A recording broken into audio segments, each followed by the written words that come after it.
যোগা কেবল ব্যায়ামই না, এটি একটি সাধনা। যোগা প্রশিক্ষকদের মুখে এই একটি কথা সবসময় শোনা যায়। সাধারণ দৃষ্টিতে যোগাকে শারীরিক ব্যায়াম বা কসরত মনে হলেও বিষয়টি প্রকৃত অর্থে সেরকম নয়।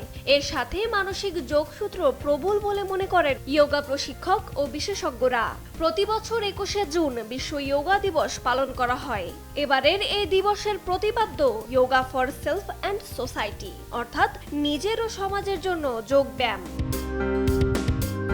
আন্তর্জাতিক যোগ দিবস পালনের উদ্দেশ্যে ভারতের জম্মু ও কাশ্মীরের শ্রীনগরে বিশেষ অনুষ্ঠানে যোগ দেন ভারতের প্রধানমন্ত্রী নরেন্দ্র মোদী। তৃতীয়বার প্রধানমন্ত্রী পদে শপথ নেয়ার পর এই প্রথমবার শ্রীনগরে গেলেন তিনি। এই বছরের বিশেষ এ দিনের লক্ষ্য তরুণ মন ও দেহের ওপর যোগের গভীর প্রভাব তুলে ধরা, হাজার হাজার মানুষকে যোগব্যায়াম অনুশীলনে একত্রিত করা, বিশ্বব্যাপী স্বাস্থ্য ও সুস্থতার প্রচার করা।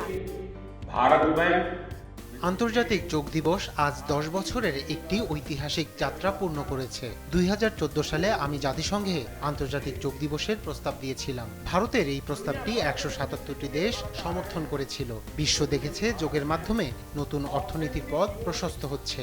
ভারতের ঋষিকেশ ও কাশী থেকে কেরালা পর্যন্ত যোগের মাধ্যমে পর্যটনের একটি নতুন সংযোগ দেখা যাচ্ছে। সারা বিশ্ব থেকে পর্যটকরা ভারতে আসছেন, কারণ তারা এদেশে সঠিক পদ্ধতিতে যোগব্যায়াম শিখতে চান।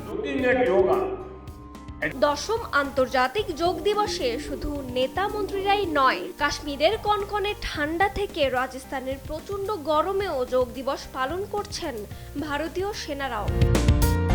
রজনী রহমান, নিউজ ডেস্ক, দেশ টিভি।